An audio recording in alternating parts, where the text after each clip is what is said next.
திரு Nathan அவர்கள் இந்தியாவிற்கு வந்து கிருஷ்ணகிரியிலே தங்கியிருந்தார். அவரோடு கூட கல்லர் பவர் ஒரு சில காலத்துக்குள்ளேயே கல்லர் பவர் வந்து சேர்ந்தார்.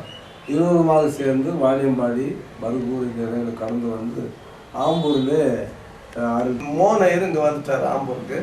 ஆம்பூரில் வந்து ஒரு முஸ்லீம் விதவை வீட்டில் தங்கியிருந்துன்னு தான் ஊழியத்தை ரெஜிஸ்டர் ஆஃபீஸ் பக்கத்துலேயே இருந்ததுனால நேதாஜி ரோட்டில் இருக்கிற ரெஜிஸ்டர் ஆஃபீஸில் ஊழிய பேம்ப்லெட் கொடுத்துட்டு கைப்பதியில் கொடுத்து ஊழியத்தை ஆரம்பித்தார். ஆனால் பெரிய சேரி அனுப்பணும் கஸ்பாயில் தான் முதல் ஆட்களை கன்வெர்ட் பண்ணுறாங்க. அதுக்கு முன்னால் முதல் கிறிஸ்துவராக நேத்தருடைய ஊழியக்காரராகிய சின்னையன் என்கிற தேவ சகாயத்தை இங்கே ஞானஸ்நானம் கொடுக்க வேண்டும் ஒரு தீர்மானம் செய்து அங்கே முதல் மிஷின் பங்களா மோன் நகர் பங்களா வந்து 1900க்குள்ளே அல்லது முள்ள வாங்கியிருக்கணும். அதுதான் முதல் பங்களா. அங்கே முதல் வீடு கட்டி அந்த வீட்டை சரி செய்து அதுக்கு பக்கத்தில் பெரிய சேரியில் வர மக்களுக்காக ஒரு பள்ளி ஆரம்பித்து அங்கே ஆரம்ப வேலைகள் நடந்து கொண்டிருந்தது.